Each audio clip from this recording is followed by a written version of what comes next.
Vamos para os reféns da Rússia. Quem diria?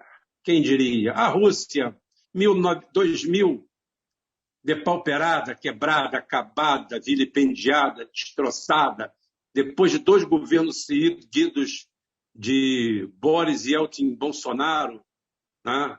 Depois de 2 governos de Boris Bolsonaro, no lixo, pronta para ser retalhada, os americanos já dentro das bases militares russas, oficiais russos relatando da humilhação que passaram diante da arrogância de militares americanos que já estavam se preparando para desmontar todo o arsenal. Todo mundo fala que a Ucrânia deu as armas para a Rússia. Mas por que ela deu as armas para a Rússia? Porque o projeto dos Estados Unidos é levar todas as armas para lá e desmontar todas lá, acabar com todas e virar a única grande superpotência do mundo. Quando o juiz olhou para o relógio, botou a boca no apito e ia apontar o meio de campo, o Putin, um jogador perna de pau, que tinha entrado aos 45 para fazer número, para ganhar tempo, numa jogada improvável, empata o jogo. E foi para a prorrogação, e na prorrogação nós estamos vendo aí, o Putin já fez 5 gols e a prorrogação ainda não acabou. Então, o cara que ninguém dava nada por ele, realmente faz tudo isso. Então, uma pergunta para o Wellington. Wellington, como vão os reféns da Rússia? Quem são? O Rubão, os reféns da Rússia são todos os países que ainda ousam desafiar essa lógica que é uma transição para uma nova ordem mundial, como eu falei há pouco. Porque quando lá atrás nós falávamos que essas sanções aplicadas à Rússia seriam sanções aos sancionadores, algumas pessoas disseram que nós éramos puxa-saco de Putin. Aqui eu via nos comentários, não só nas lives que eu participei, Rubem, mas nas suas lives sozinho ou com outras pessoas. Eu lembro quando a gente falava isso, falava assim, gente, o cara falava assim, os Estados Unidos fez isso. Você acha que o Putin, quando invadiu aquilo lá, não sabia que isso ia acontecer? Pois é. Lá atrás, eu lembro que a primeira vez que eu participei no canal Arte da Guerra, eu falei ao comandante Robinson 2 coisas. Que Taiwan e Amazônia seriam os novos alvos internacionais numa tentativa desesperada do Ocidente de sair dessa bancarrota que a Ucrânia iria colocá-los. Falei aqui também, Rubem, e isso eu faço questão de esclarecer, porque inclusive uma pessoa que é amiga em comum, né, mas lamentavelmente fez a reportagem da sua discordância a você e não a mim, não sei por quê, porque tem o meu contato, disse que eu fui, vamos dizer assim, emocionado, para não dizer outra palavra, quando eu falei sobre os riscos do Brasil ser dividido em 5 países. E quando eu falei isso, eu falei com base em informações históricas e também informações de fontes muito boas de diferentes áreas da diplomacia. E eu acredito que se o brasileiro não abrir os olhos, o Brasil acaba. Vai virar um nordestão, vai virar um Yanomami de um lado, né? Porque ali tem muito gás, petróleo, ouro, diamante, né? Tem que ter uma nação para os índios da Noruega e dos Estados Unidos por ali, vai ter enfim, será dividido em 5 mesmo, como eu falei há algum tempo aqui no... Eu falo isso, Rubem, não é vaidade não, eu falo isso porque eu me preocupo. Eu falei isso a você recentemente, eu acho que foi na quarta-feira. Olha só, Wellington, eu chamei a live de hoje de colheita. Nós estamos colhendo o que plantamos.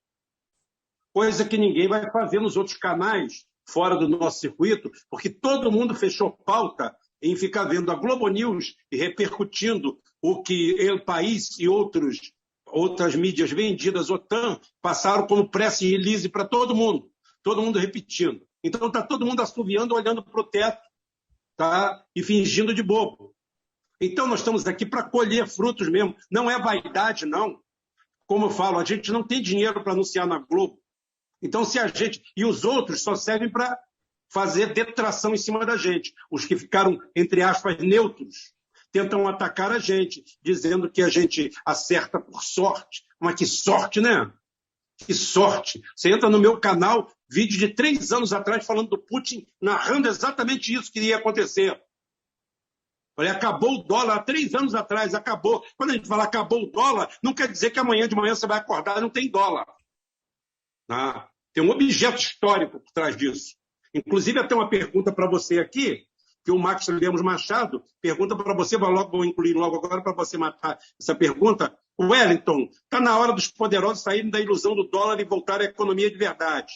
Levará um tempo. Te faço uma pergunta. Essa mudança deve levar uns 20 anos, na sua opinião? 20 dias. Não, de jeito nenhum. Rubem, olha, quando os Estados Unidos da América fizeram a opção de confrontar a Rússia através da NATO e dos países aliados na Europa, ali o dólar já estava condenado ao fracasso, entendeu? E alguns, vamos chamar de cartomantes da geopolítica, disseram que o ouro nunca poderia ser moeda de referência de novo, porque os estados perdem o controle sobre o ouro. Porque Ciro Gomes falou isso. Ciro Gomes falou isso. Não, mas aí eu nem sabia que ele tinha falado isso, mas o que ele fala, sinceramente, né? Ele fala qualquer coisa. Se amanhã mandarem ele dizer que prometa que vai estatizar tudo de novo, ele vai lá e fala. Aí amanhã você precisa mandar uma carta para a rainha da Inglaterra, ele vai lá e faz a carta. E é esse tipo de gente. Eu não posso levar aquele rapaz a sério. Né? Então, ele tem um esforço enorme, mas ele faz tudo para errar. Então, ele acerta em tentar errar o tempo todo. Então, eu não comento. Tá? Poderia ser hoje uma opção mesmo, mas ele fez a opção de ser um... Olha, Ciro Gomes, ele é uma espécie de...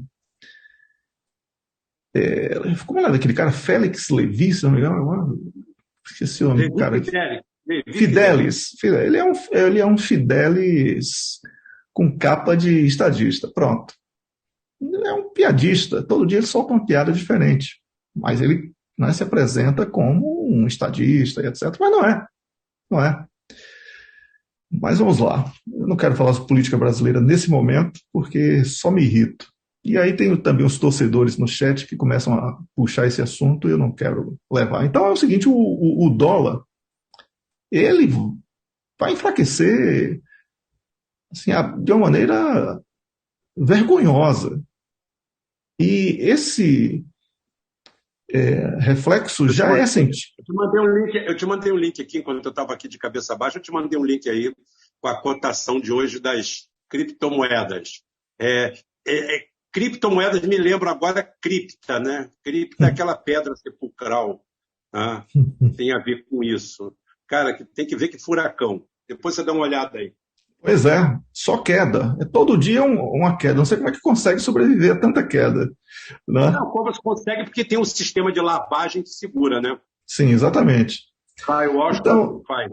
Criptomoeda até a Lagarde daqui da União Europeia falou que como é que vai dar garantia de uma coisa que não existe. Então, exatamente. Então, isso aí já é a síntese da tragédia do que é criptomoeda, certo? Então é o seguinte, Rubem, o refém é o país que acreditou que seria capaz de sancionar um país que é fornecedor de matéria-prima essencial. Então, a genialidade né? Obviamente que eu estou brincando, desse pessoal aí, ela é o reflexo de uma vaidade muito grande,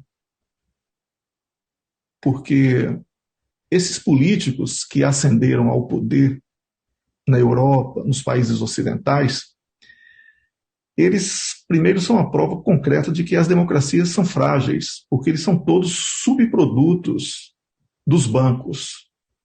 Eles pensam economia numa lógica de sustentação da economia dos Estados Unidos.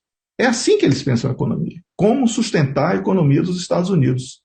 Eles aprendem isso na faculdade e se orgulham de pendurar nas suas paredes os diplomas de Harvard e de outras universidades que catequizam idiotas para que eles trabalhem para uma economia que agora está em franco processo de decadência. E esses economistas, doutorados, mestrados, pós-graduados, PhD, eles não sabem o que fazer, porque eles estudaram com o nome de economia apenas a manutenção do dólar e da economia dos Estados Unidos. Eles não entendem nada de economia.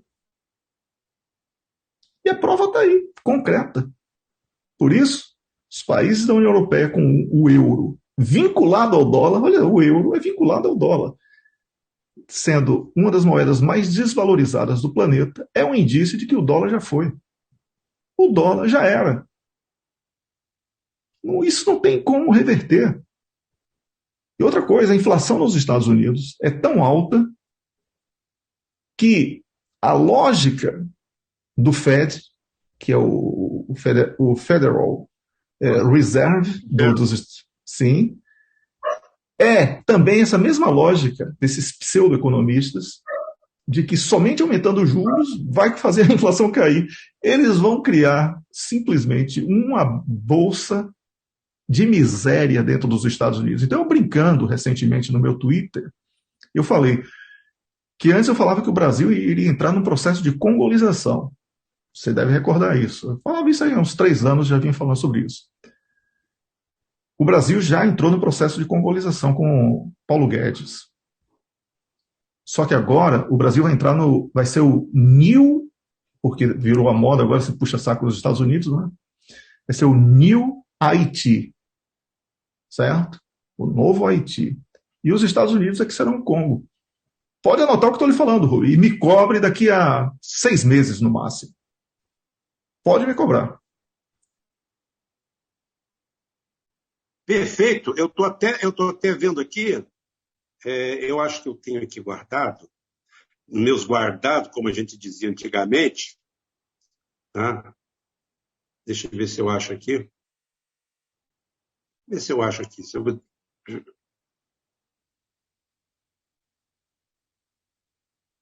Porque eu acho que estava. Deixa eu ver se eu acho aqui. Porque o presidente, o CEO do JP Morgan, teve. Porque eu falo para vocês, estava falando com o Wellington, conversando sobre isso. De todos esses bancos que tem aí, o único que tem assim um viés sempre ligado à produção e à indústria, tá? É o JP Morgan. E eu achei Jamie Dimon, CEO do JP Morgan, o banco maior do mundo, maior banco do mundo, eu estou falando, às vezes tem um erro de concordância porque eu estou traduzindo, tá? Disse que um furacão está golpeando a economia dos Estados Unidos e é melhor que você se prepare. Quem está falando isso não é o Edson Calazans. Quem está falando isso não é Rubem Gonzalez. Quem está falando isso é Jamie Dimon.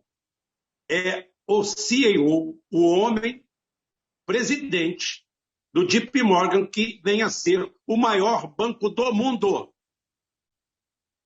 E outra coisa, palavras dele, todo mundo pensa que o Fed pode manejar o sistema. Porém, esse furacão está muito à nossa frente e chega perto da gente, se aproxima. Simplesmente não sabemos se será uma tormenta pequena ou uma super tormenta, ou uma tempestade imensa.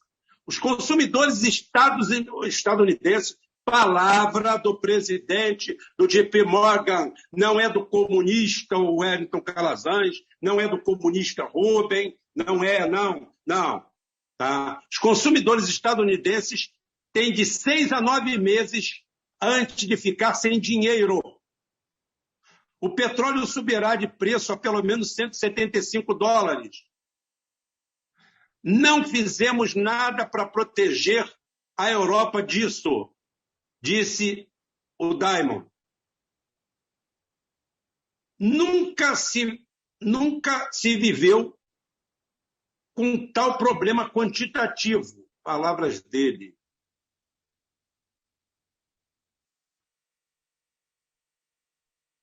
A pergunta que se faz é uma coisa: está fazendo efeito as sanções à Rússia? Estão fazendo efeito? Ou os planos da Rússia para fazer um mundo multipolar é que estão dando resultado? Isso aqui você deve ter também, mas eu vou passar para você aí para refrescar, ué. Sim. Eu tenho esse material, Rubem. Mas, então, e eu agradeço. Eu acho que você já introduziu o tópico seguinte da nossa pauta, que é a falência dos Estados Unidos da América. Sim, a falência está na síntese aqui. Eu passei para você aí, você pode pegar aí o material, está na sua frente, você disserta sobre isso aí. E nós já pegamos logo o aval de alguém, já uma assinatura embaixo. Já pegamos um cheque em branco. Então, a seguinte tá, é a falência dos Estados Unidos está aqui. Exatamente, mas eu na minha inquietação, vamos chamar assim, inquietação, palavra ótima, né? Então, na minha inquietação, Rubem, eu busquei um material de um economista norte-americano que eu gosto de ler, e eu mando muito os textos dele para você, que é o Paul Craig Roberts, porque ele faz o seguinte: ele tem uma leitura completamente equivocada sobre a Rússia, porque ele não entende absolutamente nada do pensamento russo, mas ele tem uma crítica muito honesta ao próprio país. E, assim, isso é uma coisa que eu respeito, e eu aprendi isso desde que saí do Brasil, é a levar em consideração como algo muito mais credível a crítica do próprio cidadão ao seu país do que a de outra pessoa a um outro país, não é? Por quê? Porque quando um cidadão faz uma crítica ao seu próprio país, uma crítica construtiva, eu não confunda com esse festival de sabujo que tem espaço na mídia para destruir o Brasil e falar mal do Brasil o tempo todo e somente isso, não é? É outra coisa, estou falando crítica construtiva. É a proatividade, tentar melhorar o seu trabalho, o trabalho dos colegas que já mencionamos a exaustão aqui nessa live. É o seguinte: essas pessoas ignoram uma coisa muito básica. Essa situação na Ucrânia, que foi criada para transformar a Ucrânia no Vietnã da Rússia, não é? Essa situação não deu certo. E o que eles fizeram? Eles não tiveram a sabedoria da guerra, que é a percepção de que o recuo também é uma estratégia. Numa guerra, você tem que saber que recuar também é uma ação de guerra que permite que você reconstrua num ambiente mais seguro a sua estratégia para vencer. Mas o Ocidente, como eu falei há pouco, pela soberba, monitorado por economistas que são forjados em universidades que nada mais são do que fábricas de zumbis que trabalham para a manutenção do dólar e da economia dos Estados Unidos e que se pensam economistas, esse tipo de equívoco conduziu esses países à crença de que iriam derrotar a Rússia. E aí os Estados Unidos mergulharam de cabeça na vaidade de que são a grande potência e de que iriam mostrar pela força que iriam derrotar a Rússia, iriam dominar sozinhos o mundo. Apostaram tudo na produção de papel, chamado dólar, e na certeza de que aquilo iria ganhar força de novo e que o país iria viver os tempos áureos dos anos 90, por exemplo, certo? Então, eu busquei com o CEO da New Zealand Tech, que é o Kim Dotcom, umas expressões numa entrevista que ele concedeu numa cadeia norte-americana de rádio, que, olha, eu considero isso aqui a síntese do que a gente pode chamar de a falência dos Estados Unidos. E eu anunciei no início dessa live que iria ficar um pouco chato, porque tem muitos números. Eu vou evitar até falar muitos números, mas é porque para você que está me assistindo possa perceber que o negócio é muito concreto. A falência está decretada no modelo contábil. Não é uma invenção minha, invenção do Rubem ou de qualquer outro anti-norte-americano. Não, não é. A falência está decretada. A falência dos Estados Unidos. E ele diz mais, ele diz que os Estados Unidos da América estão além da falência. E ele foi quem sugeriu aquela expressão que eu usei há pouco de demolição controlada, certo? Para permitir um novo futuro distópico. Olha só. Porque os milionários e os ricos não estão prontos para essa nova realidade que eles irão viver. Vou entrar no tema assim profundamente agora. Os gastos e a dívida dos Estados Unidos da América saíram do controle e o governo só pode levantar o dinheiro de que precisa imprimindo mais, o que significa que a hiperinflação está garantida. Quando você imprime dinheiro, principalmente sem lastro, a sua moeda desvaloriza. Lembrem dos fiscais do Sarney, não é? Que agora o Paulo Guedes tenta, uma tentativa desesperada de reeleger Bolsonaro, apelar para que ele não apelou às donas de casa, como Sarney fez naquela oportunidade, mas ele apelou aos empresários para que congelem os preços até as eleições, ou seja, vamos dar um golpe eleitoral para manter o Bolsonaro. Foi o que Paulo Guedes falou. Isso nos Estados Unidos já nem pode mais ser feito. Sabe por quê? Porque os Estados Unidos destruíram a indústria nacional. Eles acreditaram que teriam chineses como escravo, com mão de obra baratíssima. A indústria dos Estados Unidos é chinesa. Você que está me assistindo, que chama todo mundo de comunista, não sei o quê, que os Estados Unidos... Eles dependem da China. E a China inventou uma pandemia lá e está trancando tudo. E vai destruir a economia dos Estados Unidos de vez. Entendeu? Aí é a guerra que ninguém está comentando, mas que é a segunda parte da guerra entre NATO e Rússia. Certo? Então, quando o governo dos Estados Unidos imprime trilhões, como fez, ele está roubando os norte-americanos e o mundo inteiro no que podemos chamar de maior roubo da história. Olha só, a dívida total dos Estados Unidos é de 90 trilhões de dólares. Vou repetir aqui, só não pensar que eu estou de sacanagem. 90 trilhões de dólares. Certo?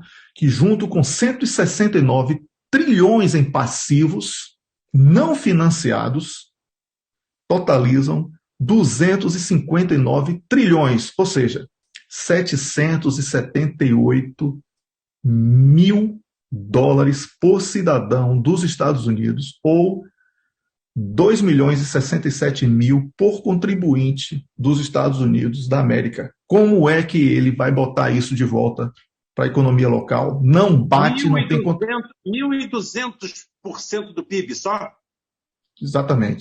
Exatamente. 12 vezes. Então, 12 vezes. Então, acabou, meu irmão. Acabou. Não tem economista que salve isso. Não tem. Agora, meu medo é o quê? Que no desespero, e já falei isso aqui uma vez e repito, é meu único medo de uma guerra nuclear é que esses bilionários, milionários, etc., vão perceber que tinham apenas uma promessa de riqueza e que elas não existem. Aí sim, eles forcem a barra para que todo mundo morra, porque eles não vão conseguir conviver com a condição de subgente, já que ele considera assim eles consideram assim o restante da população. Então o dólar faliu e eu desafio qualquer economista aí, PhD, que gosta de mandar mensagem para Rubem para me criticar, a mandar uma mensagem para mim direta e dizer que eu estou errado.